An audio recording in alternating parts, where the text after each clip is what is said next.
আল্লাহ তাআলা কোরআনে কারীমের মাধ্যমে জানান, وَإِذَا بُشِّرَ أَحَدُهُم بِالْأُنثَى ظَلَّ وَجْهُهُ مُسْوَدًّا وَهُوَ كَظِيمٌ।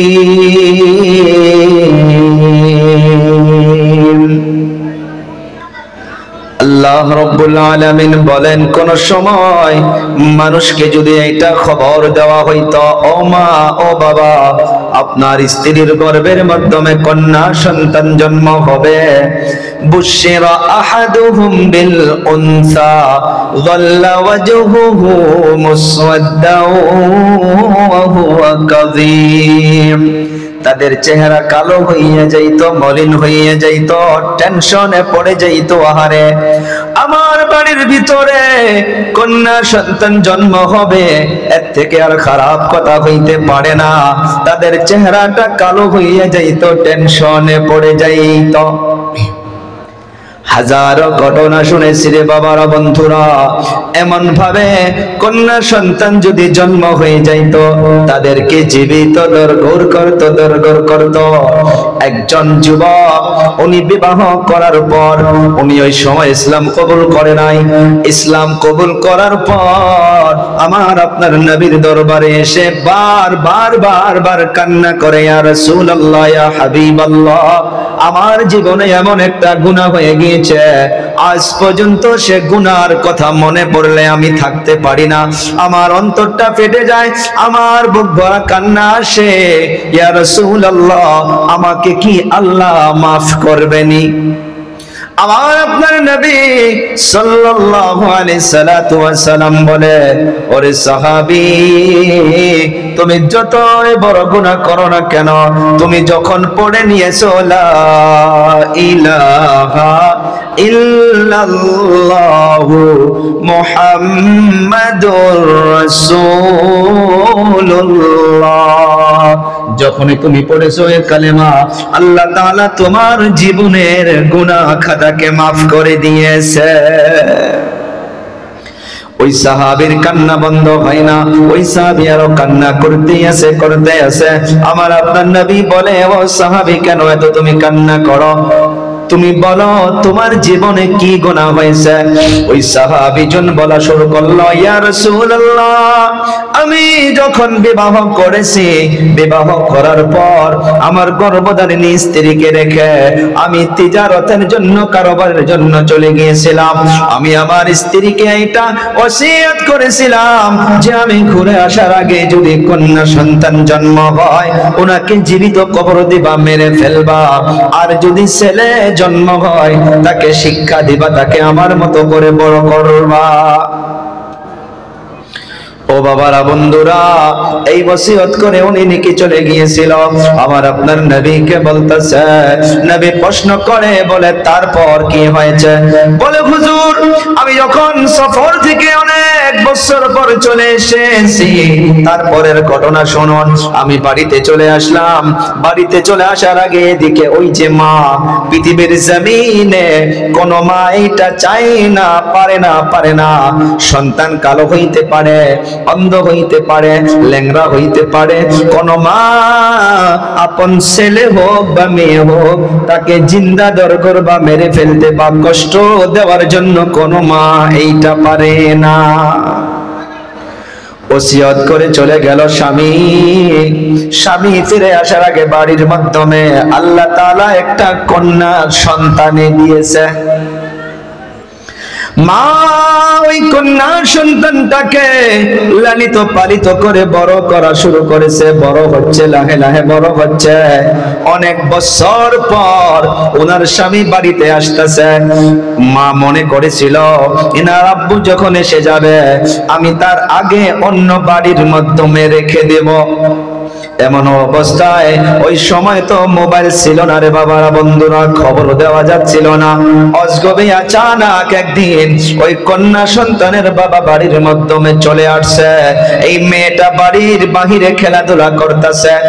তারপর বাড়িতে আসার পর মা ওই মেয়েটাকে বাড়ির থেকে দূরে রাখতে পারে নাই। বাবা অল্প পরে দেখে সুন্দর একটা মেয়ে, চাঁদের মতো দেখা যায় সৌন্দর্য একটা মেয়ে খেলাধুলা করতেছে। প্রশ্ন করেছে সর্বপ্রথম কে গো এই মেয়েটাকে? ওনার স্ত্রী বলেছে অন্য বাড়ির মেয়ে খেলতে আসছে। বাবা অন্য কাজে লিপ্ত হইয়া গেল। অল্প পরেও দেখে ওই কন্যা সন্তানটা খেলাধুলা করতে আছে।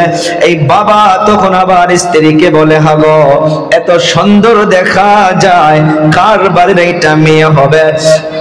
স্ত্রী মনে করলো যে ইনার আব্বার মনটা তো নরম হইয়া গেছে, তখন সুন্দর করে বলে উঠলো, সাহস হইয়া গেল যে স্বামীকে এখন বলি, বোধহয় আর কোনো কিছুই বলবে না।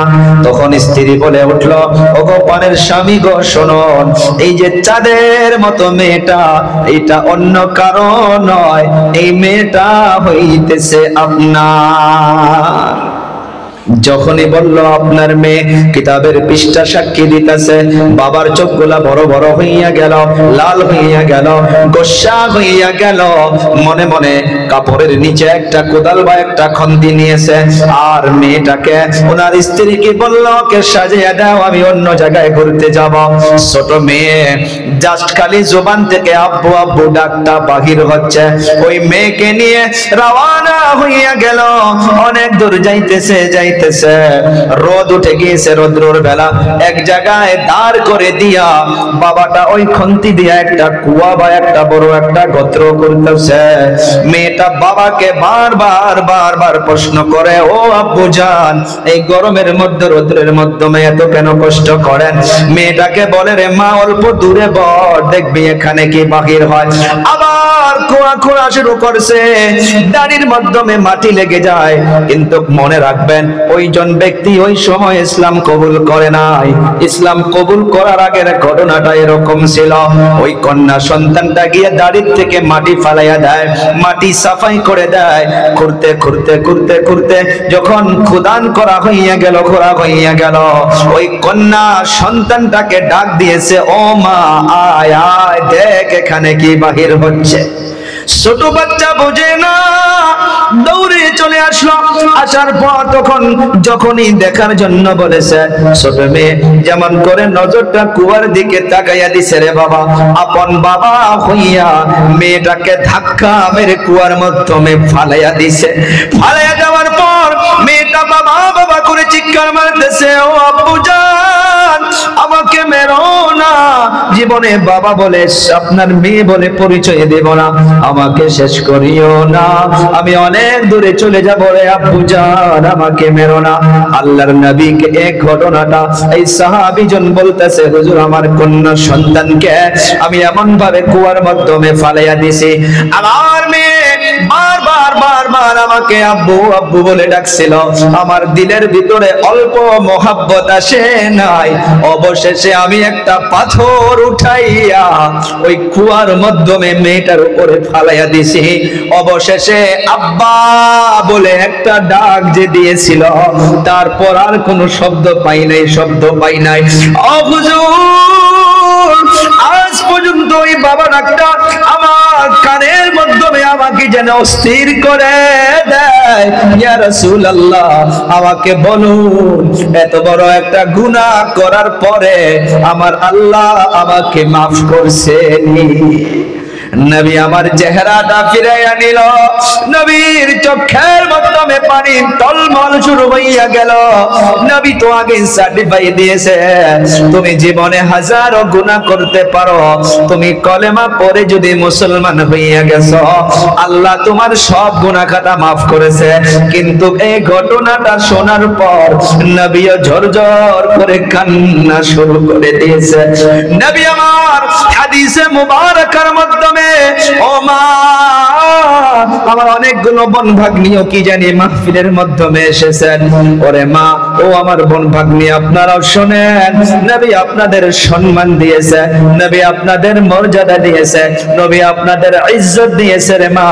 কিন্তু জামানা সময় এমন হইয়া গেছে, আমাদের মা বোন গুলো নিজের ইজ্জত, নিজের সম্মান, আমি তো বলবো নিজেই নিজেকে নষ্ট করে দিতেছে। যতগুলো যুবক বসে আছি, যতগুলো বাবার দল বসে আছি, নবী তো কোনো একটা ছেলেদের নয় এমন ফজিলতের হাদিস শোনায় নাই। আমার আপনার নবী সুন্দর করে বলে গিয়েছে, দুনিয়ার মাধ্যমে যে বাড়ির মাধ্যমে সর্বপ্রথম কন্যা সন্তান জন্ম হয়, কি সন্তান? সর্বপ্রথম কন্যা সন্তান জন্ম হয়। নবী আমার বলে গিয়েছে যে ওই বাড়ির মাধ্যমে আল্লাহ তাআলা রহমতের ফারিস্তা চলে আসে। সুবহানাল্লাহ বলা যাবে না? কন্যা সন্তান জন্ম হওয়ার জন্য ওই বাড়ির মাধ্যমে রহমতের ফারিস্তা চলে আসে।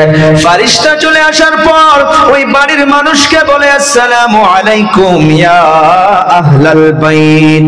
এতটুকুই শেষ নয়, ওই বাড়ির মাধ্যমে চলে আসার পর ওই কন্যা সন্তানটার মাথার নিকটে বসে যায় আল্লাহ তাআলার রহমতের ফারিস্তা। বসে যাওয়ার পর ওই নূরানি হাত দিয়া ওই কন্যা সন্তান তার মাথা বুলাইয়া দেয়, মাথা বুলাইয়া দেয়।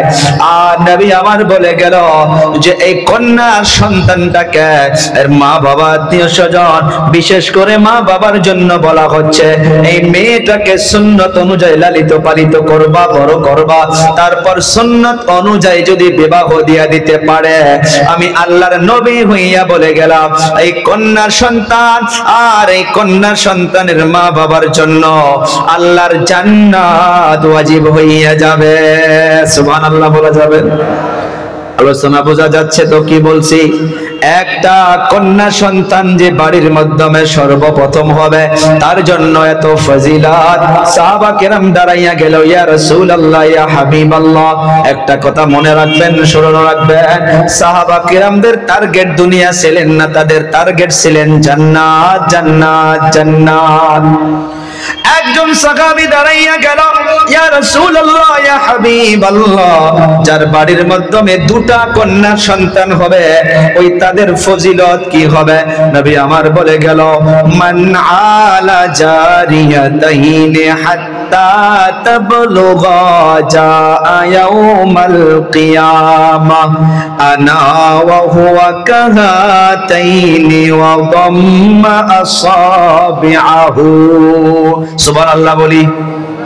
নবী আমার বলে গিয়েছে যে বাড়ির মাধ্যমে দুটা দুটা কন্যা সন্তান হবে, আর ওই দুটা কন্যা সন্তানকে মা বাবা যদি সুন্দর করে লালিত পালিত করতে পারে, নবী আমার বলে গেল আনা ওয়া হুয়া কাহাতাইনে ওয়া দাম্মা আসাবিআহু, ওই কন্যা সন্তান দুটা আর ওই কন্যা সন্তান দুটার মা বাবা জান্নাতে তো যাবেই যাবেই যাবেই, কিন্তু জান্নাতে যাওয়ার পর কোথায় থাকবে? আমি নবী হইয়া বলে গেলাম ওই কন্যা সন্তানের মা বাবা আর আমি নবী জান্নাতে এত নিকটবর্তী হইয়া থাকব যতটুকু নিকটবর্তী এই দুটা উংলি। সুবহানাল্লাহ বলা যাবে না? মাদেরকে ধ্যান দিতে চাবো, আর আপনাদের ধ্যান চাবো রে মা, আপনারা দুটা কন্যা সন্তান যদি কারো ঘরের মাধ্যমে জন্ম হয়ে থাকে, ওই কন্যা সন্তানের জন্য জান্নাত, ওই মা বাবার জন্য জান্নাত। ইসলাম দিল, শরিয়ত দিল, আল্লাহর নবী দিল। আরেকজন সাহাবী দাঁড়াইয়া গেল, ইয়া রাসূলুল্লাহ, ইয়া হাবিবাল্লাহ, যাদের বাড়ির মাধ্যমে তিনটা করে কন্যা সন্তান হবে, তাদের কি হবে? নবী আমার সুন্দর করে বলে গেল, মান কানা লাহু সালাসু বানাতিন ইউরবিহিন্না ওয়া ইয়ারহামুহুন্না ফাকাদ ওয়াজাবাত লাহুল জান্নাহ। আল্লাহু আকবার বলে নবী আমার বলে গেল, যাদের বাড়ির মাধ্যমে তিনটা করে কন্যা সন্তান হবে, আমি নবী হইয়া বলে গেলাম ওই তিনটা কন্যা সন্তান আর ওই কন্যা সন্তানের মা বাবা, এই কন্যা সন্তান তিনটাকে যদি মা বাবা সুন্দর করে লালিত পালিত করতে পারে, সুন্নত অনুযায়ী যদি বিবাহ দিয়া দিতে পারে, আমি নবী হইয়া বলে গেলাম এই তিনটা কন্যা সন্তান আর এই কন্যা সন্তানের মা বাবা বাবা তো জান্নাতে যাবেই, কিন্তু জান্নাতে কারো সাথে যাবে না। আল্লাহর নবী বলে গেল, মান কানা লাহু সালাসু বানাতিন ইউরবিহিন্না ওয়া ইয়ারহামুহুন্না ফাকাদ কাদ শব্দ ব্যবহার করেছে। ওই কন্যা সন্তান আর কন্যা সন্তানের মা বাবা আল্লাহর জান্নাতে যাবে, ওয়াজিব ওয়াজিব আল্লাহর জান্নাতে যাবে। ও বাবারা, আমার বড় ভাইয়ের দলেরা, একটা কথা অর্থের মাধ্যমে বুঝতে পেরেছেন, সুন্নাত অনুযায়ী লালিত পালিত করতে হবে। ওই বোনদেরকে, ওই মেয়েদেরকে আপনারা হক আদায় করতে হবে। হকের মাধ্যমে নাম্বার 1 নাম্বার হক হইল বড় ভাইগুলো, বাবাগুলো, মাগুলো যুবতী বোনকে বাজারে নিয়ে যাইতে হবে, আর কাপড় দোকানে নিয়ে গিয়ে ভালো ভালো জিন্স প্যান্ট কিনে দিতে হবে, আর পাতল পাতল টপ কিনে দিতে হবে, আর এমন ভাবে 20 টাকা দামি 30 টাকা দামি উরুনা গুলো গলার মাধ্যমে দিয়া দিতে হবে, তাই না? খালি 5-6 জন বললো না। কথাগুলো শুনতে খারাপ লাগলে দেখবেন আল্লাহর নবী বলে গিয়েছে, আপনি বাড়ির মাধ্যমে বড় ভাই হিসাবে আছেন, আপনার ছোট ভাইগুলো কি করবে, আপনার বোনগুলো কি করবে? দুনিয়ার 50-60 বছরের জীবন তো পার হইয়া যাবে। আল্লাহর নবী বলে গিয়েছে, কুল্লুকুম রাঈন ওয়া কুল্লুকুম মাসউলুনা আন রাইয়াতিহি। আপনি সমাজের মাধ্যমে লিডার হইয়া আছেন, মনে কইরেন না আপনার লিডারগিরি দুনিয়াতে থেকে যাবে, না না না। আপনার লিডারগিরির জন্য আল্লাহ তাআলার কাঠগড়ায় দাঁড়াইতে হবে। আল্লাহ তাআলা আপনাকে প্রশ্ন করবে।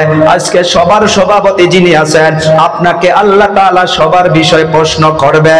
একটা বাজারের প্রেসিডেন্ট সেক্রেটারি যিনারা আছেন, ওই বাজার সম্পর্কে আপনাকে আল্লাহ তাআলা প্রশ্ন করবে। আপনার ফ্যামিলির মাধ্যমে বাবা হিসাবে আছেন, দায়িত্ব হিসাবে আছেন, আপনার বাবার কতটুকু দায়িত্ব পালন করেছেন আপনাকে জবাব দিতে হবে।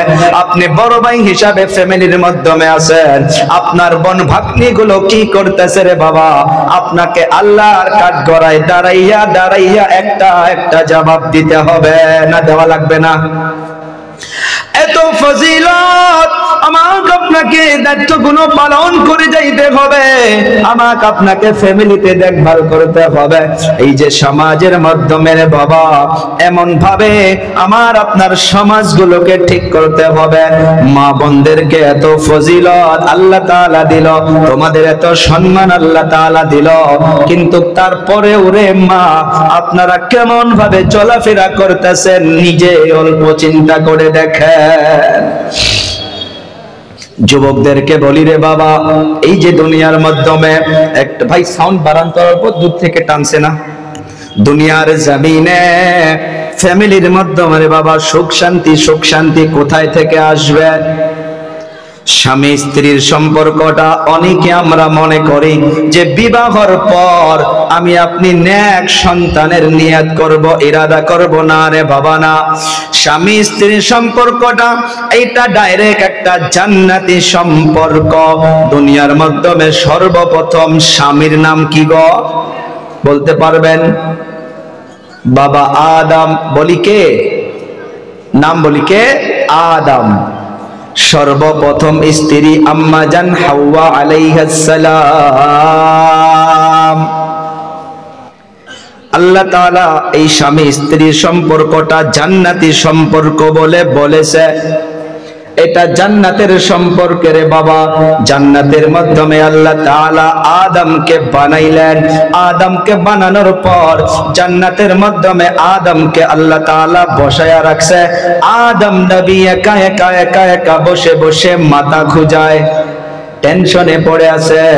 আল্লাহ তাআলা আদম আলাইহিস সালাতু ওয়াস সালামের মনকে বুঝতে পারলেন, অন্তরকে বুঝতে পারলেন। আল্লাহ তাআলা এটা মনে করলো, রে আদম তোমাকে কি চাই আমি সেটা বুঝতে পারছি। আল্লাহ রাব্বুল আলামিন আদম আলাইহিস সালাতু ওয়াস সালামের এই যে বাও দিক থেকে একটা বেকার হাত থেকে আম্মা জান হাওয়া আলাইহিস সালামকে বানাইছে। এখানে একটা কথা মনে রাখবেন, নবী আমার বলে গিয়েছে বেকা হারা দিয়ে বানানো হয়েছে, সেই জন্য মা বোনদের যত ভালো খাসলাত থাক না কেন, যতই ভালো আদত থাক না কেন, মা বোনদের যে কোনো একটা অভ্যাস কিন্তু দেরি হইতেই পারে, তেরা হইতেই পারে, উল্টা হইতেই পারে। ওইটাকে একবারে সিধা করতে যেও না, ওইটাকে ওই তেরাটাকে একবারে যদি সিধা করতে যাও ভেঙে যাবে, ভেঙে যাবে, ভেঙে যাবে। নবী আমার বলে গিয়েছে ওই তেরাটাকে তোমরা সিধা মনে করে নিয়ে চলতে হবে। আর নবী বলেছে ওলামা কেরামদেরকে জিজ্ঞেস করে দেখবেন, মা বোনদের আবার খারাপ পাইয়েন না, মা বোনদের অনেক অনেক ভালো গুণ থাকে, কিন্তু এক পাক দিয়ে হলেও অল্প তেরি থাকে। সেটা নবী বলেছে যে তারা অল্প তেরি থাকবে, ওই তেরিটাকে তেরি বলে মনে করা যাবে না, সেটাকে সোজা মনে করে তোমাকে জীবন যাপন করতে হবে। ও বাবারা, বন্ধুরা আমার, আদম আলাইহিস সালাতু ওয়াস সালাম এই যে দুনিয়ার মাধ্যমে আমি আপনি আসি রে বাবা, আপনাকে যদি বিল্ডিং বানায়া দেওয়া হয়, বিল্ডিং এর মাধ্যমে এসি লাগাইয়া দেওয়া হয়, আপনি একা একা ওই বিল্ডিং এর মাধ্যমে কিন্তু শান্তি পাবেন না, ভালো লাগবে না। আদম আলাইহিস সালাতু ওয়াস সালামকে আল্লাহ তাআলা জান্নাতের মাধ্যমে রাখলো, একা একা বসে বসে চিন্তা করে আল্লাহ তাআলা হাওয়া আলাইহিস সালামকে বানাইয়া আদম আলাইহিস সালাতু ওয়াস সালামের নিকটে বসায়া দিছে অল্প দূরে। এখন ধ্যান দেবেন, এখন আমি আপনি ফ্যামিলিতে ঢুকছি, স্বামী স্ত্রী।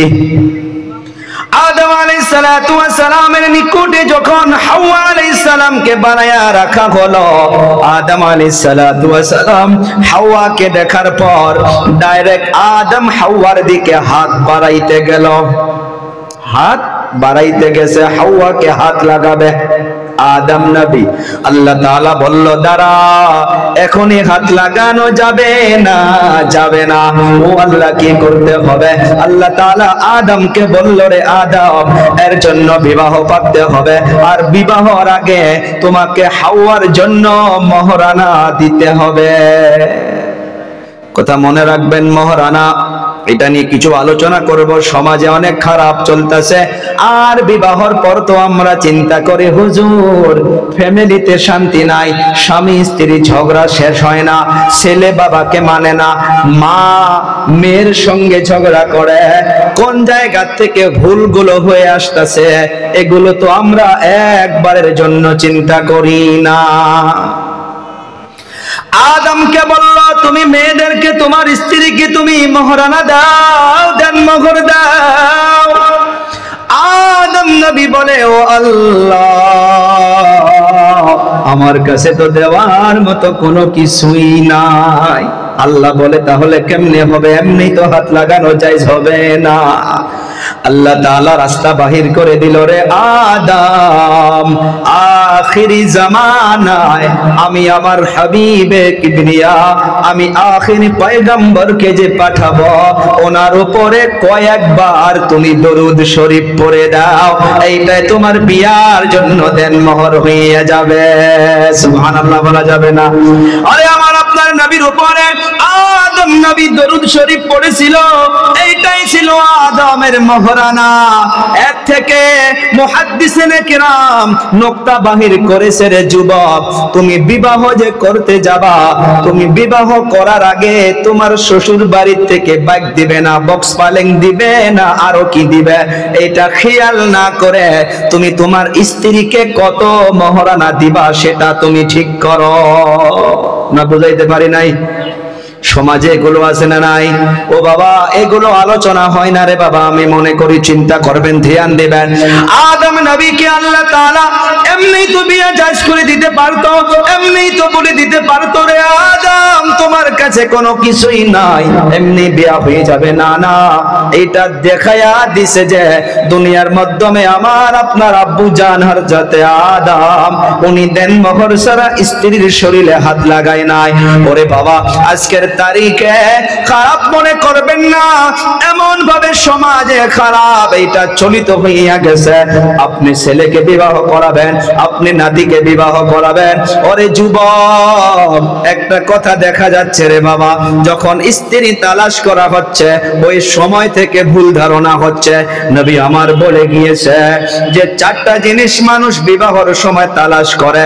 নাম্বার 1 হচ্ছে মেয়েটা কত খুবসুরত, কত বিউটিফুল দেখা যায়, কত সৌন্দর্য দেখা যায়। 2 নাম্বার মেয়েটা কত মালদার ঘরের। 3 নাম্বার মেয়েটার খানদান মা বাবা কেমন। 4 নাম্বার মেয়েটা কত দিনদারি। আল্লাহর নবী বলল, ওরে আমার উম্মত, 3টা জিনিস যদি কম হইয়া যায় চলবে। যে মেয়ের ভিতরে তোমরা দিনদারি পাবা, ওই দিনদারিকে প্রাধান্য দিয়া তোমরা বিবাহ করে নাও। কে বলেছে? নবী বলে। কথা কয় না রে, যুবকগুলো কথা বলে না, এমনি হা করে বসে আছো, কথা বল। নবী আমার বলল দিনদারিকে প্রাধান্য দিতে হবে।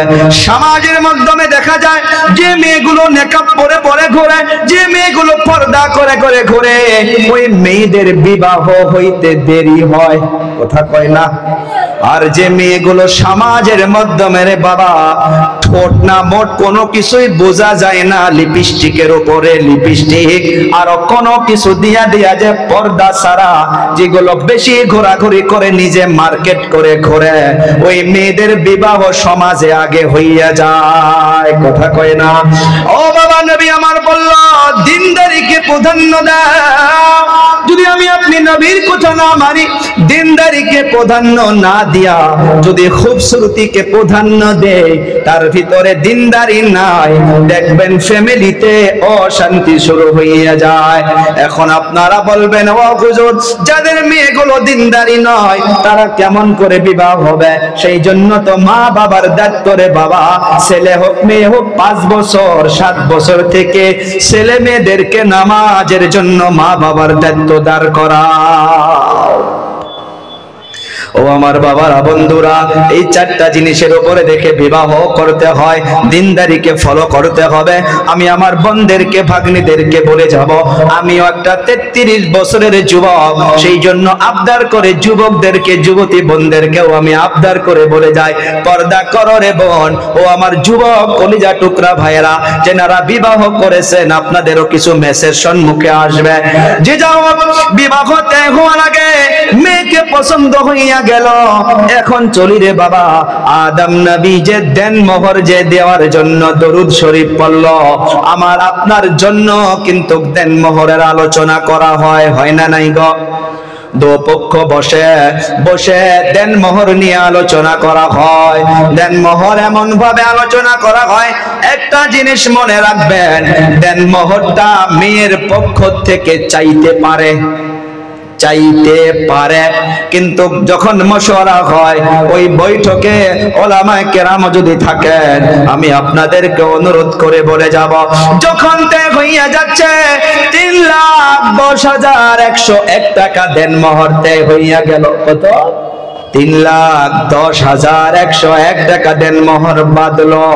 ওরে যুবক, ও বাবার দলেরা, বিবাহর দিন এমন অবস্থা দেখা যায়, বিবাহ করার জন্য যাচ্ছে, দেন মোহর বাঁধা হয়েছিল 3,10,101 টাকা। ও বাবা, বিবাহর দিন মাত্র 80,000 টাকার বস্তু বানাইয়া নিয়ে যাচ্ছে। কত? 80,000 টাকার বস্তু বানাইয়া নিয়ে যাচ্ছে। তারপর কাজী সাহেব দাঁড়াইলো, উকিল দাঁড়াইলো, 2টা সাক্ষী দাঁড়াইলো, সবার কাছে পারমিশন নিয়ে মেয়ের বগলে যাচ্ছে। যাওয়ার পর মেয়েকে বলে, অমুক গ্রামের অমুকের ছেলে অমুক 3,10,101 টাকা দেন মোহর ধার্য করিয়া 80,000 টাকা আদায় দিয়া বাকি টাকা বাকি রাখিয়া তোমাকে শাদী করতে আসিয়াছে। ও মা, তুমি বলো তুমি রাজি আছো কিনা? সেদিন তো তার 14 খানদানও বলবে রাজি আছি, সে কি না বলবে? কোথায় না বলবে? মেয়েটা বলতে দেরি করলে নিকটে যদি দাদিগুলো চাচিগুলো কেউ বসে থাকে, কোনি দিয়ে একটা গুতা মারে আর বলে, জলদি কর, তুই আলহামদুলিল্লাহ বলা দেরি করলে অন্য সন্দেহ করবে। বুঝেন নাই কি বলছি? ও বাবা, দেন মোহর পাতলাম 3 লাখ টাকা, আদায় দিলাম ৮০,০০০ টাকা, বলুন সমাজে হয় না নাই? না ভুল বলছি? এদিকে যদি না হয় তাহলে তো আপনারা ফারিস্তার দল। হয় ৮০,০০০ টাকা দেন মোহর আদায় দিলেন। ওই মেয়ে তো সেদিন আলহামদুলিল্লাহ কবুল হইয়া গেল। এখন সাক্ষী চলে আসলো, ওকিল চলে আসলো।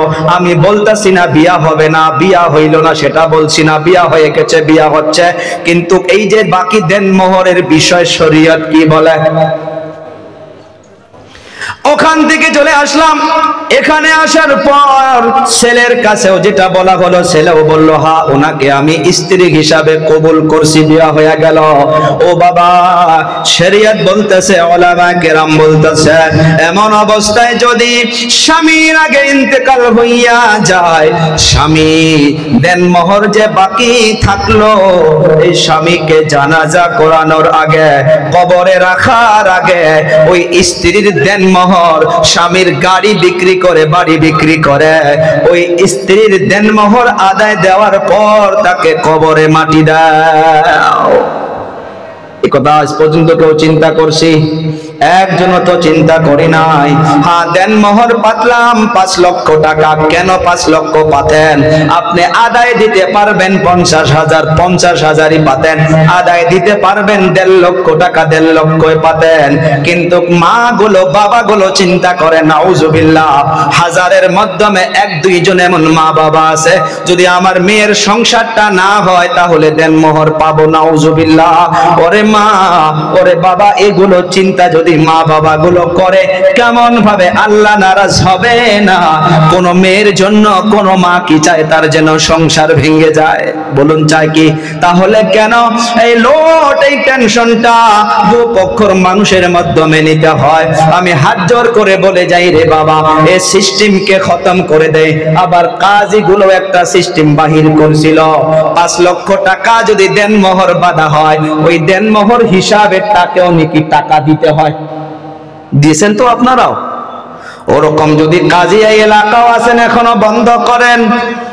আপনি দেনমোহর হিসাবে কেন টাকা নিবেন? কোথায় থেকে আপনি পারমিশন পাইলেন? না রে বাবা না, এগুলো সমাজে বুঝান, সমাজে বুঝান।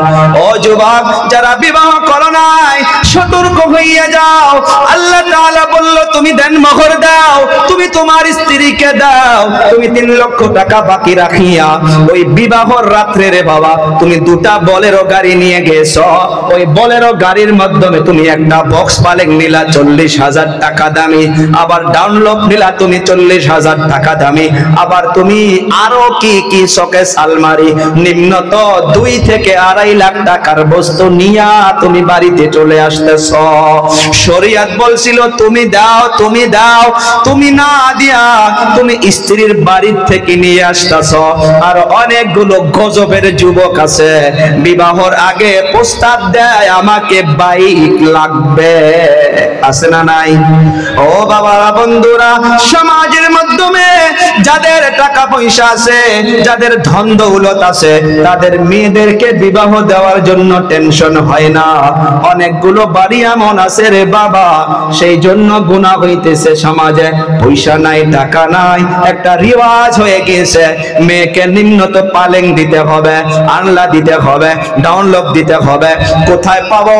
দিন মজদুরি করে করে করে করে জীবন যাপন করতে হয়। ওই বাড়ির মেয়ে লাহে লাহে লাহে লাহে বড় হয়ে যাচ্ছে, টাকা পয়সার জন্য বিবাহ হইতেছে না। সমাজের মাধ্যমে গুনার হাত আরো বেড়ে যাচ্ছে। ও বাবারা, বন্ধুরা, চিন্তা করুন, অল্প ফিকির করুন। বিবাহর পর থেকে বাবা আপনি এখন চিন্তা করবেন আপনি কোন মেয়েকে নিয়ে আসলেন। আমরা নাম শুনেছি হযরতে ওমর ফারুক রাদিয়াল্লাহু তাআলা, নাম তো শুনছি। হযরতে ওমর যদি রাস্তা দিয়ে একদিন চলে যাইতো, 40 দিন পর্যন্ত ওই রাস্তা দিয়ে শয়তান যাওয়া সাহস পাইতো না। এমন মিজাজি ছিল। একজন ইহুদি আর একজন মুসলমান দুইজনের মাঝে কিছু কেসাল হয়ে গিয়েছিল, নবীর দরবারে চলে গিয়েছে, নবী ফয়সালা করে দিয়েছে, মুসলমানের বিপক্ষে ফয়সালা চলে গিয়েছে। মুসলমান জন নবীর ফয়সালা পছন্দ করে নাই, ফয়সালা পছন্দ না করার জন্য ইহুদি ভাইকে নিয়ে ওমরের দরবারে চলে গেছে। না, আমি নবীর ফয়সালা পছন্দ করলাম না, আমাকে ওমরের দরবারে যাইতে হবে। ইহুদিকে নিয়ে মুসলমান ভাই ওমরের দরবারে চলে গেল। ওমরের দরবারে চলে যাওয়ার পর ওমরকে পাম দিচ্ছে যেমন সমাজে আজকেও পাম দেওয়া হয় কিছু মানুষকে, এমন পাম দেয় ভুলে যায় না নাই। ওমরকে গিয়ে মুসলমান বলছে, ও হুজুর, নবীর দরবারে চলে গিয়েছিলাম, নবী নাউজুবিল্লাহ না বুঝে না জেনে ফয়সালা ভুল করেছে। নাউজুবিল্লাহ বলা যাবে না, নবী কি ফয়সালা ভুল করেছে। মুসলমান বলতেছে, হুজুর বুক ভরা আশা নিয়া আপনার দরবারে চলে আসছি, আমি জানি আপনি ইনসাফ মতো ফয়সালা করবেন। মুসলমান মনে করছে ওমর সে তো মুসলমানের পক্ষে ফয়সালা করবে, ইহুদির বিপক্ষে করবে, কিন্তু নবী হোক কোন সাহাবী হোক কোন ইনসাফের খেলাফ কেউ ফয়সালা করে না। হযরতে ওমর প্রশ্ন করলো, রে মুসলমান, কে ফয়সালা করেছিল? বলে বিশ্ব নবী করেছে। বলে তোমার পছন্দ হয় নাই? বলে না, পছন্দ হয় নাই, সেই জন্যই তো আপনার দরবারে চলে আসছি। বলে দাঁড়া, আমি অল্প ঘরের ভিতর থেকে চলে আসি, দাঁড়া আমি ঘরের ভিতর থেকে চলে আসি।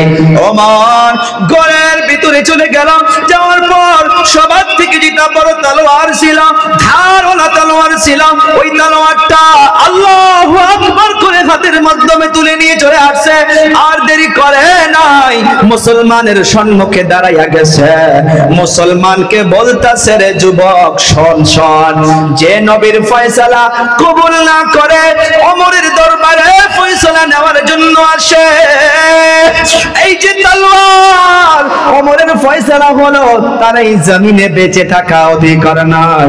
ওমর বিসমিল্লাহ বলে ওই মুসলমানের মাথাটা কাল্লার থেকে গলার থেকে এক তলোয়ারের মাথার থেকে আলাদা করে দিয়ে বলে, যে নবীর ফয়সালা পছন্দ করে না আর পছন্দ না করে যদি ওমরের দরবারে আসে, ওমরের ফয়সালা এই জমিনে তার বেঁচে থাকা যাবে না। আল্লাহু আকবার বলি। ও বাবারা, বন্ধুরা, ওই ওমরের দরবারে একটা বাবা চলে গেল। ও বাবারা, ধ্যান দিবেন, সন্তানকে বিবাহ করাবেন, আপনি বিবাহ করেছেন, মেয়েকে বিবাহ দিবেন, এর জন্য কিন্তু আল্লাহর দরবারে আমাকে আপনাকেও বাবাদেরকেও জবাব দিতে হবে। একটা বাবা উনি ওমরের দরবারে চলে গেল। যাওয়ার পর বলতেছে, ও হুজুর, আমার ছেলে আমার কথা শোনে না, বাবা হইয়া ছেলের নামে বিচার দিচ্ছে ওমরের দরবারে। ওমর বলে, আপনার ছেলেকে ডাকুন। ছেলেকে নিয়ে আসার পর ছেলে ওমরের দরবারে বসে গেল। ওমরের দরবারে বাবাও বসে গেল। হযরতে ওমরকে বাবা বিচার দিচ্ছে, হুজুর এইটা আমার ছেলে, আমার সন্তান হইয়া আমার কথা শোনে না, এর বিচার করুন, একে বুঝান। তখন ওমর রাদিয়াল্লাহু তাআলা আনহু সন্তানকে প্রশ্ন করে, রে বাবা, তোমার আব্বু জানে এগুলো কি বলতেছে? বলে, হুজুর, ওই বাচ্চাও ওই ছেলেও এখন বলতেছে, হুজুর, বাবা বিচার দিছে ঠিক আছে, আমারও কিছু কথা আছে। আল্লাহু আকবার বলা যাবে না। সন্তান বলছে, হুজুর, ওমরের দরবারে কথা বলতেছে সন্তান, ও হুজুর, আমার বাবা আমার নামে বিচার দিয়েছে ঠিক আছে, আমারও কিছু বাবা নামের কথা আছে। হযরতে ওমর অবাক হইয়া গেল, রে সন্তান বল। এই যে এক শ্রেণীর বাবাগুলো আমরা আছি, শুধু সন্তানদেরকে আমি আপনি হুকুম করি, ফ্যামিলির থেকে মশওয়ারা চলে গিয়েছে, পরামর্শ চলে গিয়েছে। সন্তান তো বাবাদের মাদের কথা শুনতেই হবে, কিন্তু সন্তানদের সঙ্গেও কিছু মশওয়ারা করা দায়িত্ব আল্লাহ কোরআনে শিখিয়ে দিয়েছে। কথা কয় না? দুটা কথা মনে রাখবেন, একটা হইতেছে সন্তানকে বুঝনি দেওয়া, আর একটা হচ্ছে সন্তানকে আদেশ দেওয়া। পার্থক্য আছে। আমরা নাম শুনছি লোকমান হাকিম, উনি নবী ছিলেন না, হাকিম হিকমতওয়ালা, অনেক প্রজ্ঞা আল্লাহ দিয়েছিলেন। হযরতে লোকমান উনি ওনার সন্তানদেরকে সুন্দর করে বুঝাইছিলেন। আল্লাহর এত পছন্দ হইয়া গেছে, লোকমান হাকিমের নামে আল্লাহ একটা সূরা কোরআনে দিয়েছে। হযরতে লোকমান উনি ওনার সন্তানদেরকে সুন্দর করে নসিহত করেছিলেন। একটা কথা মনে রাখবেন, আমি আয়াত পড়ব, ওই আয়াতের মাধ্যমে ধ্যান দিলে বুঝতে পারবেন। হযরতে লোকমান সন্তানকে বলেছিল, ওয়াইদ ক্বালা লুকমানু লিবনিহি ওয়া হুয়া ইয়াইদুহু ইয়া বুনাইয়া লা তুশরিক বিল্লাহ ওয়া হুয়া ইয়াইদুহু ইয়া বুনাইয়া।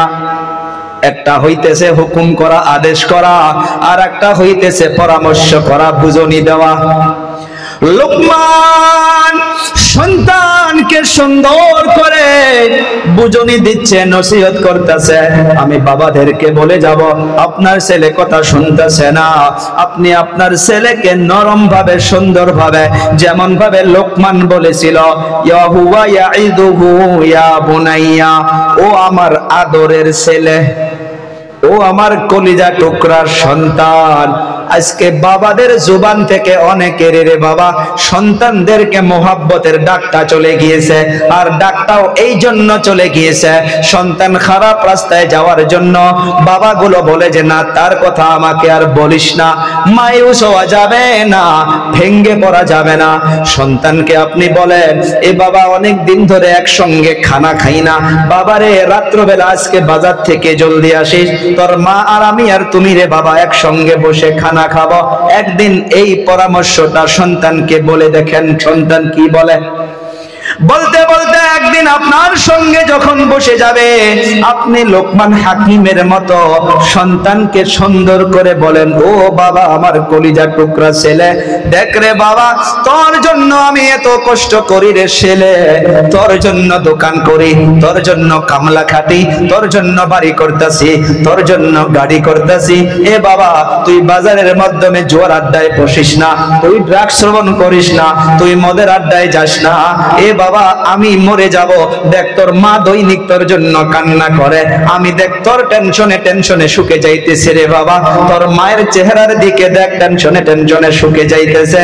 এ বাবা, তোর জন্য সবকিছুই করতেছি রে সন্তান, দে আমাকে কথা দে রে বাবা, তুই আর জুয়ার আড্ডায় যাবি না, তুই আর মদের আড্ডায় যাবি না।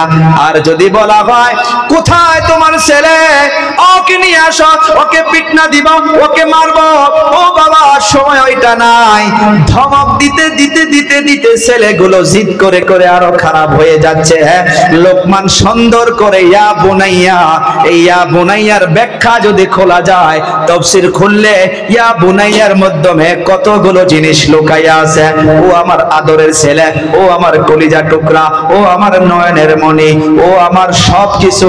সন্তানকে এমন ভাবে যদি ওসিয়ত করা যায়, লোকমান হাকিম এমন বড় একটা ওসিয়ত করেছিল, ওয়া হুয়া ইয়াইদুহু ইয়া বুনাইয়া লা তুশরিক বিল্লাহ।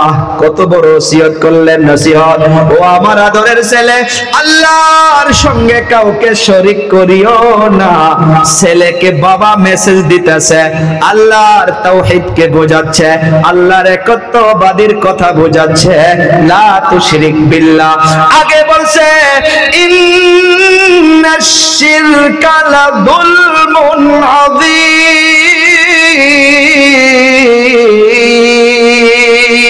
ও আমার আদরের ছেলে, শিরিক হইতেছে অনেক বড় একটা মারাত্মক গুনাহ, অনেক বড় একটা ডেঞ্জার, ভেরি ডেঞ্জার গুনাহ। শিরিক করা যাবে না, শিরিক করা যাবে না। ও বাবারা, বন্ধুরা, সন্তানকে শিরিকের জন্য ওসিয়ত করলো।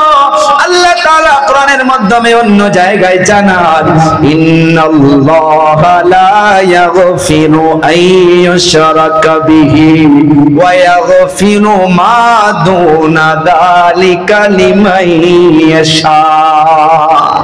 আল্লাহ তাআলা জানিয়ে দিয়েছে, শোনো শোনো শোনো, দুনিয়ার মাধ্যমে আল্লাহ তাআলা চাইলে সব গুনাহকে maaf করতে পারে, কিন্তু আল্লাহ তাআলা শিরকের গুনাহ তওবা ব্যতীত maaf করবে না। সন্তানকে ওসিয়ত করতে হবে আদরের সাথে। এই যে ওমরের দরবারে যখন ছেলের নামে বিচার নিয়ে গেছে, ছেলে বলতেছে, ও ওমর আমার কথা শোনেন, আমারও বাবার নামে কিছু অভিযোগ আছে। কার নামে? বাবার নামে অভিযোগ আছে। আজকের তারিখে যান গোলপাড়া চলে যান, যান বঙ্গাইগাঁও চলে যান, যান বরপেটা চলে যান, পড়ায় থানার মাধ্যমে, পড়ায় কোর্টের মাধ্যমে মেয়েগুলো ছেলেগুলো মা বাবার নামে কেস করতেছে। কথা কয় না? আছে না নাই? আছে না? মেয়েকে বিবাহ দিয়েছেন, মেয়ের ঘরের মাধ্যমে নাতিপুতি বড় হইয়া গেছে, ওই মেয়ে এসে বুড়া বয়সে বাবার নামে কেস করতেছে। প্রশ্ন হয় কেন কেস করে, কেন কেস করে? ও বাবা, বাবাদের দায়িত্ব আমি আগে বলছি, বাবাদের মাদের দায়িত্ব আছে। আপনাকে আল্লাহ দুটা মেয়ে দিয়েছে আর দুটা ছেলে দিয়েছে, জমিন দিয়েছে 15 বিঘা। আল্লাহ তাআলা আপনাকে আপনার 15 বিঘা জমিন আপনি আপনার দুই ছেলের মাঝে তাকসিম করে দিলেন, আর মেয়েদেরকে ডেকে ডেকে ডেকে ডেকে মুরগি জবাই করাইয়া দাওয়াত খিলাইয়া দিয়া মেয়েদেরকে মাথা বলাইয়া বলাইয়া দোয়া দিলেন। ও মা, তোকে মাটি না দিলে কি হবে? তোর বাবার দোয়া তোর সাথে আছে। কয় না নাই? আল্লাহ বলতেছে তুই দোয়া দিয়ে থাক, চক্ষু দুটা বন্ধ করে কবরে আয়, আমিও ফারিস্তাকে বড় বড় হাতুর দিয়া খাড়া করাইয়া রাখছি তোর কবরে আসা আর তোর দোয়া বাহির করা। সমাজে আছে না নাই? মেয়েগুলো দুনিয়ার কাঠগড়ায় যদি থানায় গিয়া দাঁড়াইতে পারে, কিয়ামতের দিবসে কি ওই মা বাবাকে আল্লাহর কাঠগড়ায় মেয়েদের হক না দেওয়ার জন্য আটকাবে না? নাই। এদিকে তো তসবিহ পকেট থেকে পড়ে না, হাত থেকে তসবিহ ছাড়া হয় না, জুব্বা ছাড়া হয় না, মাথার থেকে পাগড়ি ছাড়া হয় না, এদিকে মেয়ের হক আবার আদাও করা হয় না। আছে না নাই? কথা কন। এ বাবা, এগুলো আলোচনা করলে মানুষ সবাই আর ডাকে না, কয় হুজুর বেশি কথা খুলে খুলে বলে। না রে বাবা না, কষ্ট পাইলে মাফ করবেন। এগুলো শরিয়ত, এগুলো ইসলাম। শুধু নামাজ পড়া ইসলাম নয়, কারণ মেরাজ এই যে মা বোনদের হোক বা ছেলে মেয়েদের হোক, যেটা জমিন তাকসিম, জায়দাত তাকসিম, এইটা আল্লাহ কোরআনে বলেছে না নাই? কোরআনে যদি হুকুম করেছে তাহলে এই হুকুমও মানা লাগবে না নাই? ও বাবারা, বন্ধুরা, ওমরের দরবারে বাবার সম্মুখে সন্তান বলতেছে, হুজুর আমার আব্বু আমার নামে বিচার দিল, আমার কিছু কথা শোনেন। আমার বাবাকে প্রশ্ন করেন, আল্লাহর নবী কি বলে গিয়েছিল? বিবাহর আগে একটা নেক স্ত্রী তালাশ করতে হবে, নেক সোয়ালি তালাশ করতে হবে। ও হুজুর, আমি বড় হয়ে শুনলাম আমার আব্বু জানদিনাকে বিবাহ করে আনছে, অর্থাৎ আমার মা হইতেছে একটা অগ্নি পূজা করনেওয়ালা বাড়ির মেয়ে। নবী বলছে দিনদার ঘরের মেয়ে নিয়ে আসো, আর আমার আব্বু একটা অগ্নি পূজা করার বাড়ির মেয়েকে আনছে। হযরতে ওমর লিখে রাখলো। বাচ্চা বলতেছে, হুজুর আরো কথা আছে। ওমর অবাক হইয়া গেল যে আমার দরবারে মানুষ কথা বলতে ডর করে, কিন্তু একটা বাচ্চা ছেলে কেমন করে কথাগুলো বলতেছে। বলে, হুজুর আমার বাবাকে প্রশ্ন করে দেখুন, মা বাবার দায়িত্ব নাকি ছেলে মেয়ে জন্ম হইলে ডান কামে আযান বাম কামে ইকামত দেওয়া দায়িত্ব মা বাবার। ও বাবা, 7 দিনের মাধ্যমে একটা সুন্দর নাম রাখা দায়িত্ব হইতেছে মা বাবার। 7 দিনের মাধ্যমে মাথার চুলগুলো সাফাই করে দেওয়া, এই দায়িত্বটাও হইতেছে মা বাবার। 7 দিনের মাধ্যমে আল্লাহ যদি ক্ষমতা দিয়েছে, আকিকা করাটাও সুন্নাত, আকিকাও করাটাও 7 দিনের মাধ্যমে সুন্নাত। বাবার কথা বলতেছে ছেলে, ও হুজুর আমার বাবাকে প্রশ্ন করুন, 7 দিনের মাধ্যমে একটা ভালো নাম রাখতে হয়, আমার বাবা আমার নামটা কি রাখছে? বলে, কি নাম? আমার নামের অর্থ হইল এমন, আমার নামের অর্থ হইতেছে গোবরের পোকা। যেমন আজকের তারিখে ওই গোবরের পোকার থেকে খারাপ খারাপ নাম আমার আপনার বাড়িতে আসে না নাই? এই যে 5 জন খালি কয়া হ, আর বাকিগুলো যেন বা ভুল বললাম। এ বাবা, ছেলের নাম আছে আব্দুর রাজ্জাক, আপনি ডাক নাম রাখছেন পিঙ্কু, কোথায় পাইলেন? ছেলের নাম রাখছেন সাইফুল ইসলাম, ডাক নাম লাগায়া রাখছেন রাজু, কোথায় পাইলেন? ওরে বাবা, মুসলমানের ঘরে সুন্দর নাম ধরে ধরে ডাকতে হয়। এই ছেলে বাবার জন্য বিচার দিল, হুজুর আমার বাবা আমার নামটা এমন রাখছে যেটা নামের অর্থ হইল গোবরের পোকা, অমর লিখে রাখলো। ও হুজুর, আমার বাবা তো আমার দায়িত্ব আজ পর্যন্ত আকিকাও করে নাই, নোট ডাউন করলো। ও হুজুর, বাবাদের দায়িত্ব ছেলে মেয়ে যখন 5 বছর থেকে 7 বছর হবে তখন ছেলে মেয়েদেরকে নামাজের জন্য দাঁড় করানোর দায়িত্ব মা বাবার।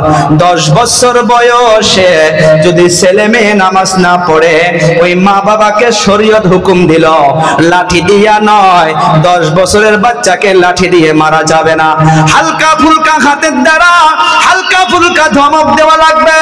10 বছর বয়সে যদি নামাজ না পড়ে, আফসোস আফসোস আফসোস রে বাবার দলেরা, মায়ের দলেরা।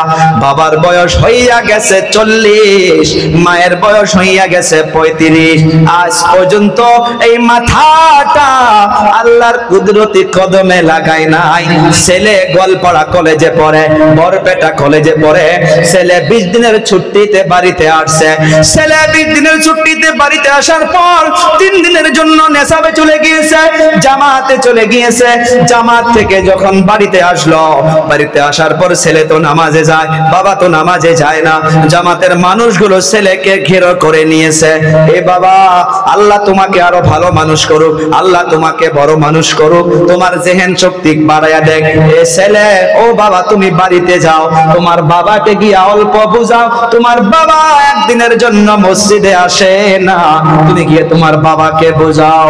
ছেলে মনটা নারাজ করিয়া বাড়ির মাধ্যমে চলে এসে ছেলে ভাইয়া বাবাকে বলতেছে, ও আব্বুজান আর কত শরম দিবেন আমাকে? ছেলে বাবাকে বলে, আর কত শরম দিবেন আমাকে? মাগরিব থেকে যদি নামাজে না যান আমি বাড়িতে থাকবো না। এ বাবা, অন্তরে হাত দিয়া বলো, দায়িত্ব ছিল আপনার, দায়িত্ব ছিল বাবার ছেলেকে মসজিদে নিয়ে যাওয়া, নামাজ দাঁড় করানো, আর বাবার দায়িত্ব ছেলে আদায় করতেছে। ফ্যামিলি উল্টা হইছে না নাই? কথা কয় না, উল্টা হইছে না নাই? ছেলেকে নামাজে নিয়ে যাওয়ার দায়িত্ব আছিল বাবার, এখন বাবাকে নামাজে নিয়ে যাইতেছে ছেলে। এ বাবা, বাচ্চার থেকে নামাজে নিয়ে যাওয়া অভ্যাস করো। মসজিদগুলোর মাধ্যমে একটা মেসেজ পাওয়া যায়, বাচ্চাগুলো হাসাহাসি করলে, চিল্লা চিল্লি করলে অনেক মানুষ বাচ্চাদেরকে ধমক মারে, মারে না নাই? না না না, মারবেন না। আমার আপনার নবী, বিশ্ব নবী মসজিদে নববীর মাধ্যমে নামাজের মাধ্যমে সিজদায় চলে গেছে। আমার আপনার নবী পড়তে আছে সুবহান রাব্বিয়াল আলা, একবার পড়লো, দুইবার পড়লো, তিনবার পড়লো, চারবার পড়লো, পাঁচবার পড়লো, 7 বার, 9 বার, অনেকবার হইয়া গেল। নবী তো সিজদার থেকে মাথা উঠায় না। সাহাবা কেরাম মনে করলো যে কোন বোধহয় ওহী নাজিল হচ্ছে, নবী কেন মাথা থেকে সিজদা উঠায় না? অনেক সময় হইয়া গেছে, নবী তো মাথা সিজদার থেকে উঠায় না। অনেক সময় পর নবী আমার আল্লাহু আকবার বলে সিজদা উঠাইলো। তারপর নামাজ যখন শেষ হইয়া গেল, সাহাবা কেরাম প্রশ্ন করলো, ইয়া রাসূলুল্লাহ, ইয়া হাবিবাল্লাহ, নামাজের মাধ্যমে সিজদা এত দেরি করলেন, কোন নতুন করে ওহী নাজিল হয়েছে নাকি? নবীর জবাব শুনেন। নবী আমার বলতেছে, রে সাহাবীরা শোনো, আমি যখন সিজদার মাধ্যমে চলে গিয়েছিলাম, আমার নাতি, আমার কলিজা টুকরা হোসেন, আমি সিজদায় চলে যাওয়ার পর আমার নাতি হোসেন ছোট, উনি আমার ঘাড়ের মাধ্যমে নামাজের অবস্থায়, সিজদার অবস্থায় 2 দিকে 2 পা দিয়েছে, আর আমার কানটা ধরছে সিজদায়, ঘাড়ের মাধ্যমে চড়ে কান ধরে আমার সঙ্গে খেলাধুলা করতেছিল। আমি আমার নাতির জন্য সিজদা সেজদায় থেকে উঠতে পারি নাই, আমি সেজদাকে লম্বা করে দিয়েছি, লম্বা করে দিয়েছি। ও বাবা, এর থেকে মেসেজ দিল নামাজের মাধ্যমে ছোট বাচ্চা গিয়া যদি ডিস্টার্ব করে, নবী বলছে তাদেরকে আসতে দাও, ডিস্টার্ব করতে দাও, আজকে তাদেরকে মসজিদ থেকে ভাগাইয়া দিবা, 15 বছর পর তাদেরকে মসজিদে ডাকলেও পাবা না। সেই জন্য বাচ্চাগুলো মসজিদে গেলে বড়দের মাঝে মাঝে নিয়ে দাঁড় করাইয়া নেন। কিছু কারণে যদি হাসাহাসি করে তাদেরকে ধমকাইয়েন না, চকলেট দিয়া তাদেরকে বুঝাইয়া দেন। কোন কোন কিতাবে পাওয়া যায় মসজিদের মাধ্যমে ছোট ছোট বাচ্চাগুলো তীর ধনুক খেলতো। আল্লাহর নবী খেলতে দিয়েছে, খেলো। যখন মুয়াজ্জিন ডাক দিছে আল্লাহু আকবার, আল্লাহু আকবার, আল্লাহর নবী তখন এলান করে দিত, রে বাচ্চারা এখন তীর ধনু রেখে দাও।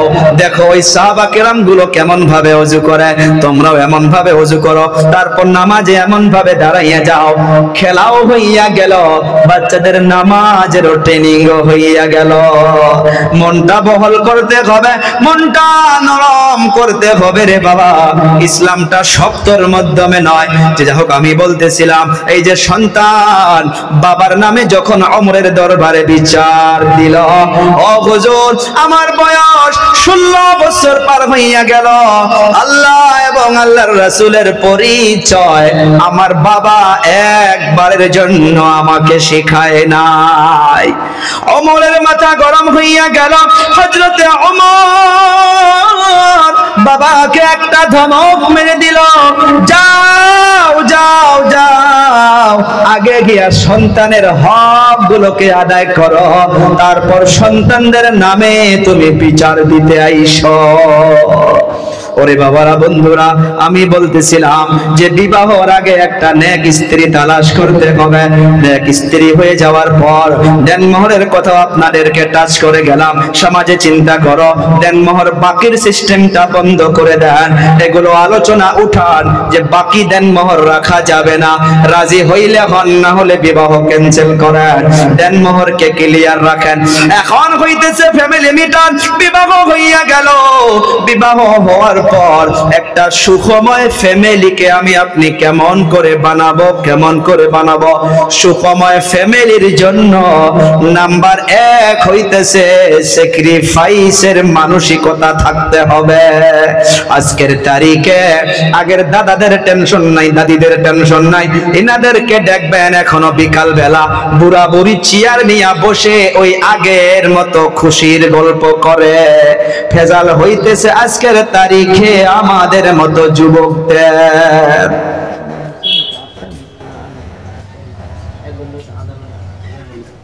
আর কত সময়?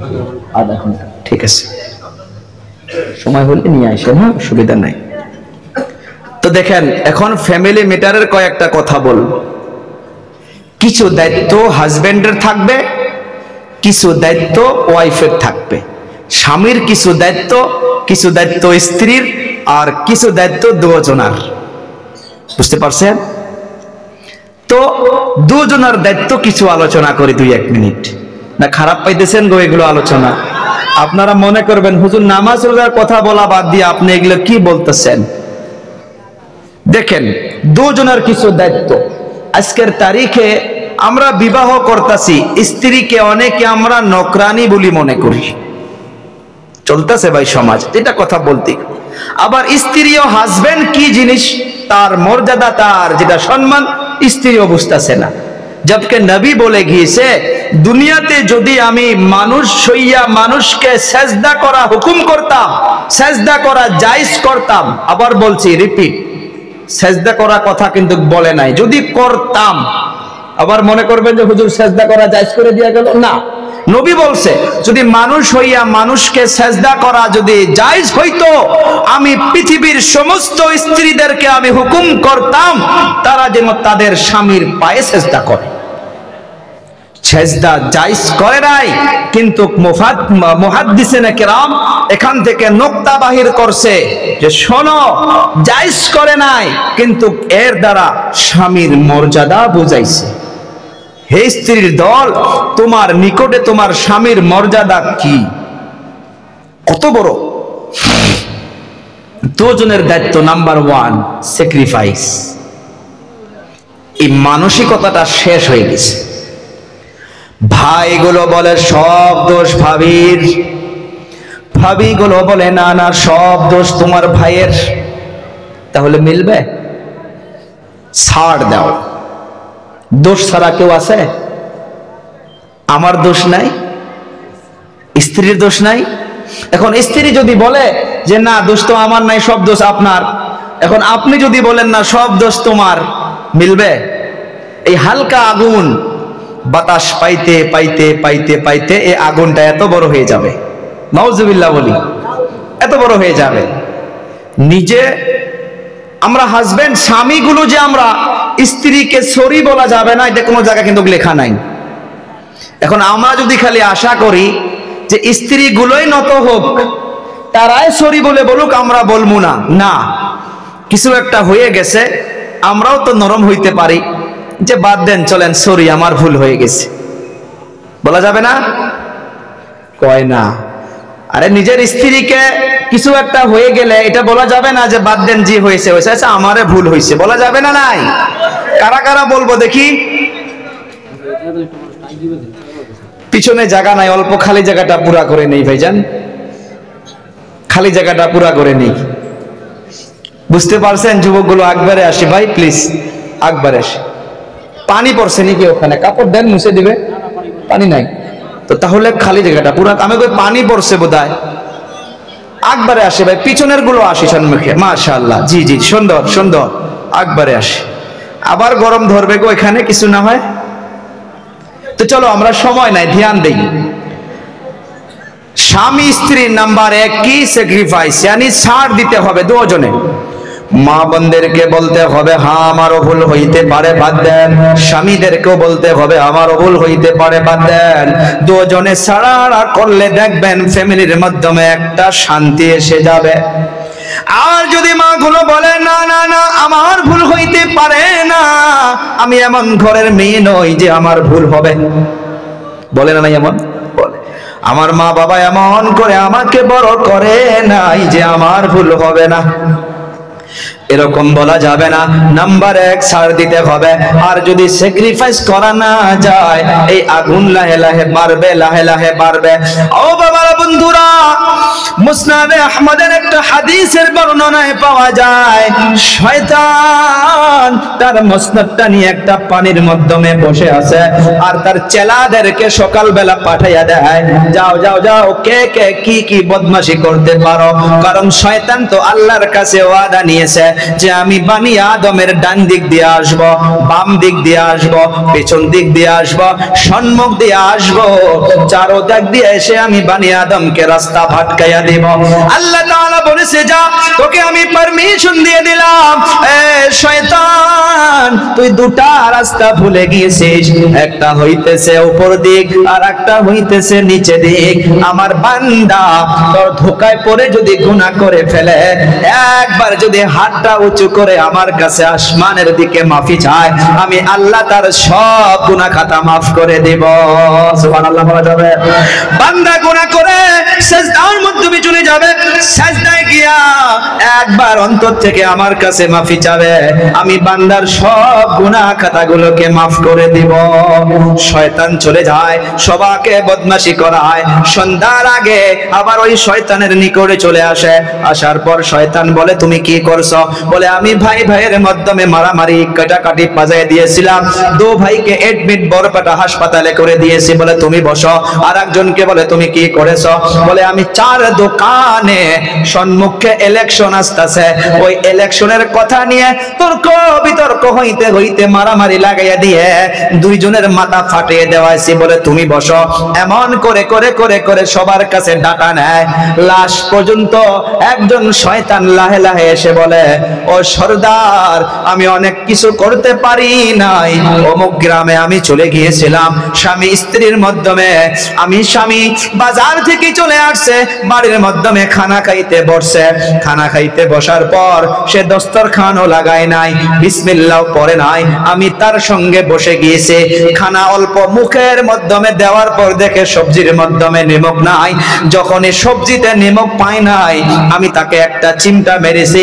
তুই কেমন পুরুষ, তোর স্ত্রী তোর জন্য সবজি বানাইছে, নিমক নাই নাই, তুই তোর স্ত্রীকে কিছু বল। কে গো গেদার মা, কই আসো। স্ত্রী চলে আসার পর বলে, কেমন ভাবে তুমি সবজি বানাইছো, সবজির মাধ্যমে তো নিমক হয় নাই। তখন স্ত্রী বলে, এই যে দেখো, ছেলের টেনশনে কান্নাকাটি করার জন্য আমি ভুলে গিয়েছিলাম, নিমক দিতে পারি নাই।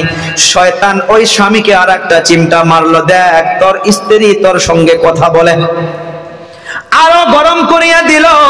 অবশেষে বলে যে তুই যে নিমক দেশ নাই, তুই রান্না বান্না কি তোর মা বাবাকে শিখায় নাই? স্ত্রীদেরকে মা বাবার বাড়ির খোটা দেওয়ার সাথে দেখবেন স্ত্রীর মাথা 99 উপরে হয়ে যায়। কথা কয় না, হয় না নাই? যখন বলল রান্না বান্না তোমার মা বাবা কি আগে শিখায় নাই, ঠাস করে শয়তান গিয়ে আবার ওই স্ত্রীকে চিমটা মারছে। তুমি কিছু বলবা না, তোমার স্বামী তোমাকে বলে যাচ্ছে আর তুমি শুনেই যাচ্ছ, কিছু বলো। স্ত্রীও তখন জবাব দিয়া বলে, আপনার কি চোখের মাধ্যমে কানের চশমা পিন্দে আমাকে দেখে নিয়ে আসছেন? বিবাহর আগে কি আমাকে দেখে শুনে আনতে পারেন নাই? শয়তান ঠাস করে আবার চলে আসে, বলে দেখ তুই কেমন পুরুষ, তোর স্ত্রী তোর মুখে মুখে কথা বলে, কিছু কর। তখন স্বামী পানির জগ যে সম্মুখে ছিল, জগটা উঠাইয়া ঠাস করে স্ত্রীকে মেরে দিল। স্ত্রীকে মার দেওয়ার সাথে সাথে স্ত্রী গুসা হইয়া বাচ্চাকে কোলের মাধ্যমে নিয়া স্বামীকে গালি দেয় আর বাড়ির থেকে বাহির হইয়া বাবা আমার বাড়ির দিকে চলে যায়। এদিকে বাবা আমার বাড়িতে যখন চলে গেল, স্বামীও এখন রাগের তাপে বলতেছে, যা তুই গেছস তো গেছস, আর তোকে নিয়ে সংসার করব না। তালাকটা এমন বস্তু নয় রে বাবা, আপনি যদি স্ত্রীকে একবারও বলেন যা তোর বাপ মার বাড়ি যা, যদি রাগ করে এমন ভাবে বলেন, এক তালাক হয়ে যাবে। ওলামা কিরামদেরকে জিজ্ঞাসা করেন, ভেজাল আছে। শুধু নামাজ পড়লে হবে না, ফ্যামিলি মেনটেন করতে হবে। ও বাবা জি, রাগের তালে স্ত্রীকে এমন ভাবে বলে দেওয়ার পর স্ত্রী চলে গেল।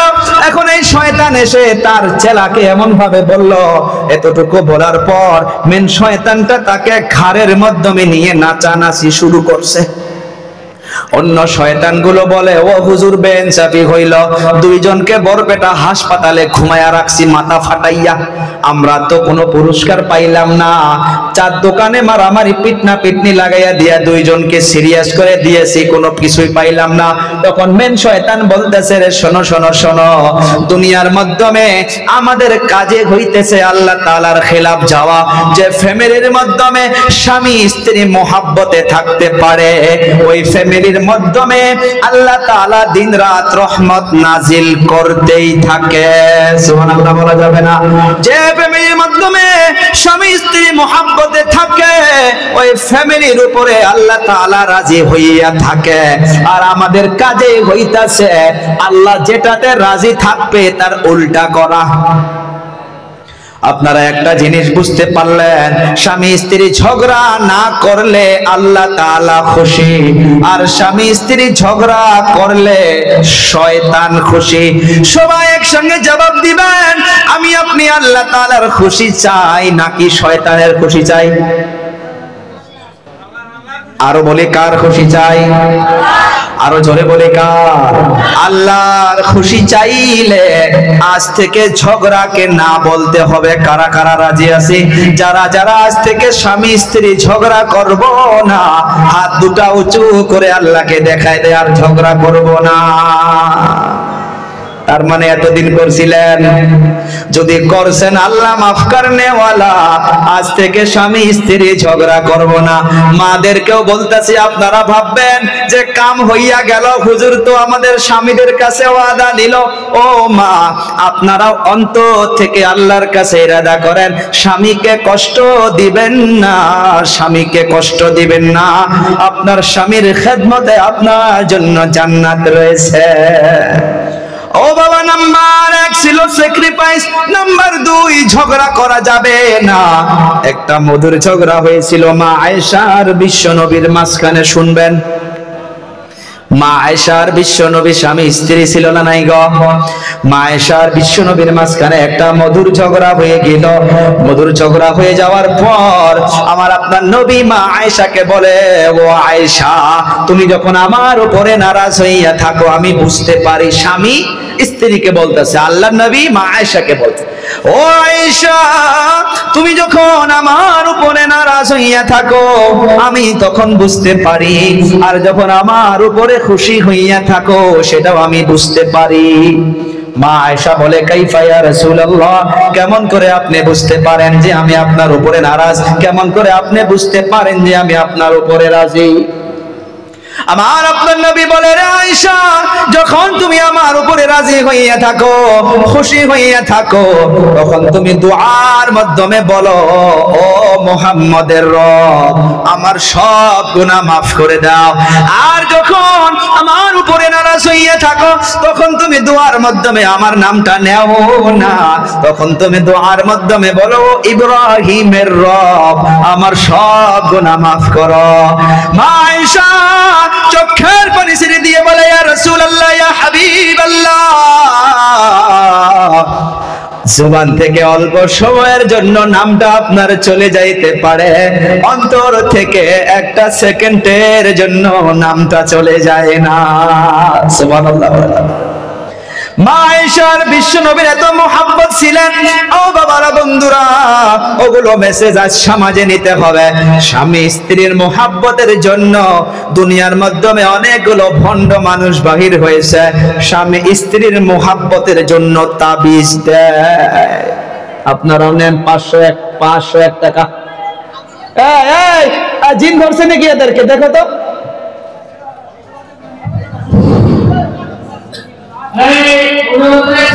সবগুলো বুকে ব্যাস লাগানো, আর তারাই চিল্লাচিল্লি করছে।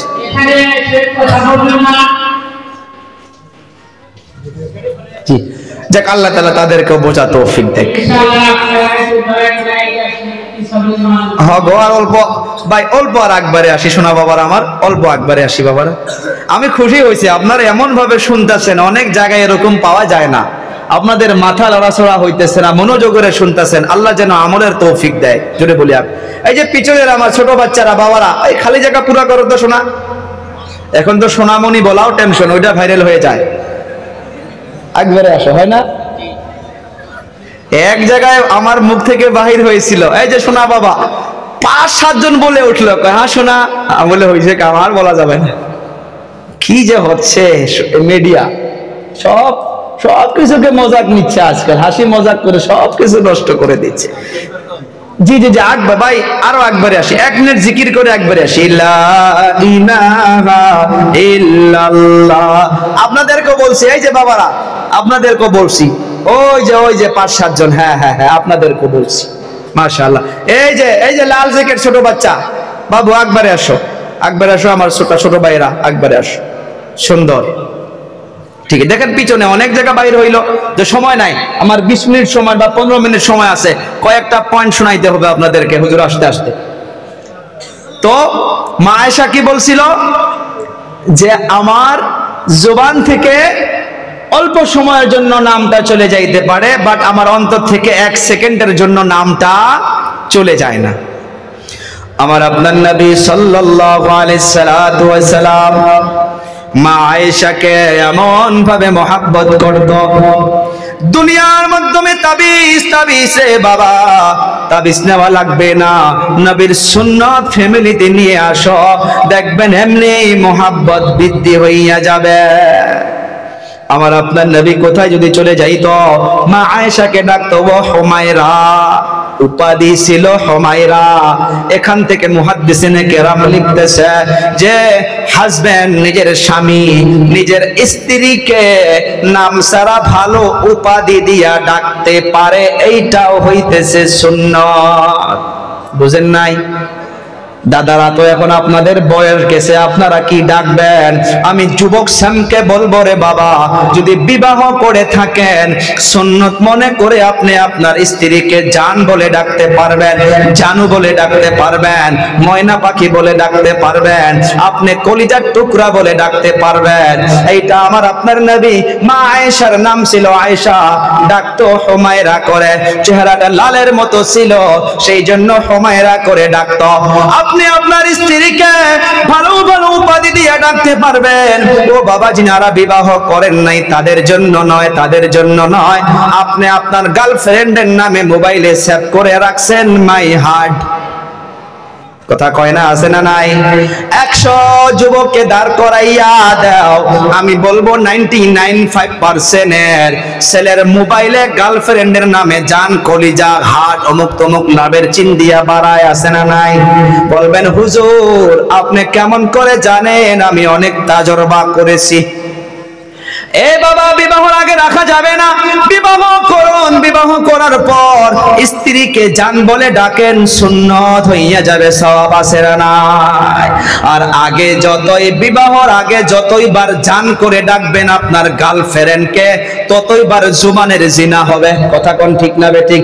যতবার খারাপ নিয়তে কথা বলবেন, মোবাইল উঠাবেন, হাতের সে গুনাহ হইয়া যাবে, কানে শুনবেন, কানের সে গুনাহ হইয়া যাবে, জুবান দিয়া খারাপ কথা বলবেন, জুবানের সে গুনাহ হইয়া যাবে। সতর্ক, সতর্ক। ও বাবারা, বন্ধুরা, মা আয়েশাকে আমার আপনার নবী সকালবেলা যদি বাড়ির থেকে বাহির হইয়া যাইত, মা আয়েশাকে ডাকতো, ও হুমায়রা আসো, এদিকে আসো। মা আয়েশা নিকটে এসে যাইত, আমার আপনার নবী মা আয়েশাকে ধরে পেশানির মাধ্যমে একটা চুমা দিত, একটা কিস দিত। নবী নবী নবী নবী মা আয়েশার পেশানিতে একটা চুমা দিয়া আমার আপনার নবী বাড়ির থেকে চলে যাইত। এ বাবা, মুহাদ্দিসিনে কেরাম লিখেছেন এই একটা সুন্নাত আজ যদি ফ্যামিলির মাধ্যমে জিন্দা করা যায়, স্বামী যদি বাড়ির থেকে যাওয়ার সময় স্ত্রীকে ভালোভাবে যদি বলে যাইতেও পারে, সুন্দর করে যদি এই সুন্নাতটা আদায় করে যাইতে পারে, বলা হচ্ছে দুনিয়ার মাধ্যমে যেটা আজকে তারিখে বদনজরি চলছে, পরকিয়া চলছে, স্বামী যে বাড়ির থেকে চলে যায়, স্বামী চলে যাওয়ার সাথে আল্লাহ মাফ করুক, আল্লাহ মাফ করুক, অনেকগুলো মা বোন এমন আছে স্বামীর গায়ের মওজুদগি এই গজবের মোবাইল দিয়া অন্য যুবকের সাথে, অন্য পুরুষের সাথে চ্যাটিং করে, কথা বলে, ভিডিও কলে লিপ্ত হইয়া যায়, আছে না নাই? ও বাবারা, বন্ধুরা, নবীর এই সুন্নাতটা আপনি জিন্দা করেন। আপনি আপনার স্ত্রীর পেশানিতে চুমা দিয়ে বাড়ির থেকে বাহির হইয়া যান, আপনার এই একটা মোহাব্বতের জন্য। আপনি চলে যাওয়ার পর আপনার স্ত্রীর যদি কোনো খারাপ নিয়ত এসে যায়, কিতাবের পৃষ্ঠায় পাওয়া যায় এই সুন্নাতটার জন্য আপনার স্ত্রীর বদখিয়ালাত, বদনজরি, বদসোচ, বদফিকির, খারাপ খেয়ালের জন্য আপনার এই মোহাব্বতটার সম্মুখে আল্লাহ দাঁড় করাইয়া দিবে। এই মোহাব্বতটা যখন সম্মুখে এসে যাবে, আপনার স্ত্রী মনে করবে, আহারে আমার স্বামী তো আমাদের জন্য কামাই করতে গেছে, আমার স্বামী আমার জন্য বাহিরে গিয়েছে, আমার স্বামী কত মোহাব্বত করে চলে গিয়েছে, আমি কেন অন্য জনের সঙ্গে কথা বলবো? কিন্তু জামানা এর উল্টা হইয়া গেছে। স্ত্রীকে সপ্তাহের মাধ্যমে 6-7 দিনের মাধ্যমে অনেকগুলো স্বামীর রিপোর্ট পাওয়া যায়, সকালবেলা বাড়ির থেকে যাইতে স্ত্রীর সঙ্গে গুসা করে যায়, চা দেয়, ভাত দেয়, নাস্তা দেয়, পছন্দ হয় না, গুসা করে দোকানের চাবিটা নিয়ে চলে যায়, গুসা করে কারোবারে চলে যায়। একদিন রাগ করে গেলেন, তার দিলটা ভেঙে গেল, কারণ সে মায়ের মোহাব্বত ছাড়ছে আপনার মোহাব্বতের জন্য, সে বাবার মোহাব্বত ছাড়ছে আপনার মোহাব্বতের জন্য, সে বড় ভাইয়ের মোহাব্বত ছাড়ছে আপনার মুহাব্বতের জন্য, ছোট ভাই বোনের মুহাব্বত ত্যাগ করেছে আপনার মুহাব্বতের জন্য। যখন দেখলো একদিন আপনি গোসা করে গেলেন সবর করে, 2 দিন গোসা করে গেলেন সবর করে, 3 দিন গোসা করে গেলেন সবর করে, এমন অবস্থায় প্রত্যেক দিন এমন কোন স্বামী আছে রে বাবা যারা খারে দজ্জাল বলে আমাদের ভাষায় বলা হয়, তারা শুধু স্ত্রীর সঙ্গে গোসা গোসা করে করে বাড়ির থেকে চলে যায়। ওই স্ত্রীর দিলটা লাহে লাহে লাহে লাহে ভেঙে যায়, আর শয়তান তো মেহনত করতেই থাকে। তখন ওই স্ত্রী গজবের মোবাইলটা উঠায়, ওই যে কলেজ লাইফে ডিগ্রি 3rd সেমের মাধ্যমে পড়ার সময় যে একটা বয়ফ্রেন্ড বানাইছিল, যার মাথায় হাত দিয়া কিরা খাইছিল, যার মাথায় হাত দিয়া ওয়াদা করেছিল, দেখ মরবো তোর সঙ্গে, বাঁচবো তোর সঙ্গে, তোর জন্য আমার জীবন, কিন্তু এতটুকু বলার পরও তার সাথে বিবাহ হয় না।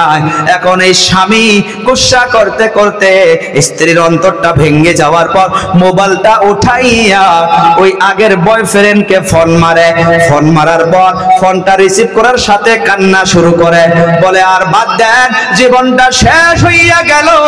ওদিক থেকে বয়ফ্রেন্ডও বলে, কে তোমাকে তো বলেছিলাম তোমার জন্য সবকিছু আমি, আজকে কেন এরকম করে কান্না করতেছ? বলে তোমার প্রেমের কসম, মাথায় হাত দিয়া কি রাখাইছিলাম, ওই সময় যদি ভালো করে আমাকে মহব্বত করে থাকো, এখন কোথায় আছো জানি না, একটা কার ভাড়া করবার দেরি কইরো না, বাড়িতে আসো, আমি একা একা আছি, এই গোলামের ভাত আর আমি খাবো না। আগের বয়ফ্রেন্ড ঠাস করে একটা কার নিয়ে আসে, আর ইনার হাজবেন্ড তো সকালে চলে গিয়েছে, রাত্রবেলা বাড়িতে আসে। অন্য আগের বয়ফ্রেন্ডের সাথে গাড়ির মাধ্যমে বসে ডাইরেক্ট গিয়া গোলপাড়া কোর্টে এগ্রিমেন্ট একটা করে নেয়, 3 মাস 4 মাসের জন্য গায়েব হইয়া যায়। আর এই রাত্রবেলা 8টা বাজায় এসে দেখে স্ত্রী নাই। এখন বসে বসে একা একা মাথা খোঁজায়। বলুন সমাজে এমন অবস্থা হইছে না নাই? এ বাবা, তানহা স্ত্রী নয়, ছোট ছোট বাচ্চা রয়েছে, বড় বড় ছেলে মেয়ে রয়েছে, ছেলের মহব্বতকে ত্যাগ করতেছে, মেয়ের মহব্বতকে ত্যাগ করতেছে। কেমন সময় এসে গিয়েছে রে বাবা, আমি একটাই বলবো, স্বামী স্ত্রীর কর্তব্যগুলো সঠিকভাবে আদায় হচ্ছে না। ও আমার বাবারা, বন্ধুরা, অনেকগুলো টিপস রয়েছে রে বাবা স্বামী স্ত্রীর মাধ্যমে মহব্বত বাড়ার জন্য। আমার আপনার নবী সাল্লাল্লাহু আলাইহি ওয়াসাল্লাম, আমার বোনেরা আপনারা মনোযোগ দিবেন, আমার আপনার নবী একদিন সফর থেকে চলে আসছে। সফর থেকে চলে আসার পর মা আয়েশাকে ডাকছে, ও হুমায়রা, আসো আসো, এদিকে আসো। মা আয়েশা দৌড়িয়ে এসে গেছে। আমার আপনার নবী মা আয়েশাকে বলে, রে হুমায়রা, 1 গিলাস পানি নিয়ে আসো। বিশ্ব নবী বলল, 1 গিলাস পানি নিয়ে আসো। আমার আপনার নবী বলার সাথে সাথে মা আয়েশা 1 গিলাস পানি নিয়ে আসলো।